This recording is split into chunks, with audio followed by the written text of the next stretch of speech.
भारत का इतिहास काफ़ी पुराना है। हमारे देश में एक नहीं बल्कि कई वंशों और उनके शासकों ने कई वर्षों तक शासन किया। उन्हीं में से एक वंश था चोल राजवंश।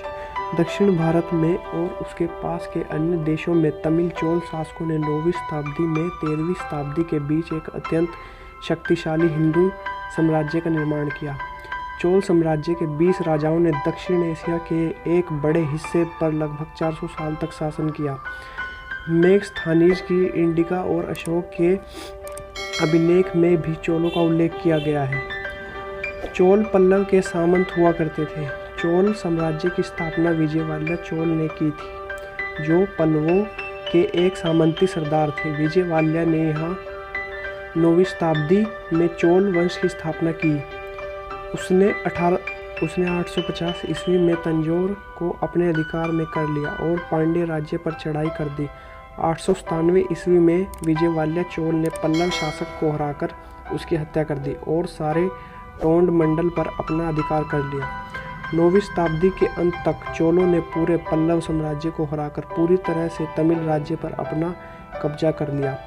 985 ईस्वी में शक्तिशाली चोल राजा अरमोलीवर्मन ने अपने आप को राजा प्रथम घोषित किया, जो आगे चलकर चोल शक्ति को चरमोत्कर्ष पर ले गया। चोल वंश के पहले प्रतापी राजा ने अपने 30 साल के शासन में चोल साम्राज्य को काफ़ी विस्तृत कर दिया, लेकिन चोल शासकों के राष्ट्रकूटों के विरुद्ध भयानक संघर्ष करना पड़ा। राष्ट्रकूट शासक कृष्ण तृतीय ने 949 ईस्वी में चोल साम्राज्य परांतक प्रथम को पराजित किया और चोल साम्राज्य के उत्तरी क्षेत्र पर अपना अधिकार कर लिया। इससे चोल वंश को धक्का लगा, लेकिन 965 ईस्वी में कृष्ण तृतीय की मृत्यु और राष्ट्रकूटों के पतन के बाद वे एक बार फिर उठ खड़े हुए। चोल वंश के मध्यकाल का युग सबसे बेहतर माना जाता है। इस काल में राजा आदित्य प्रथम और परांतक प्रथम ने इस वंश का काफ़ी विकास किया। इस वंश के प्रमुख सम्राटों में विजयवाल्य, आदित्य प्रथम और राजेंद्र चोल हैं।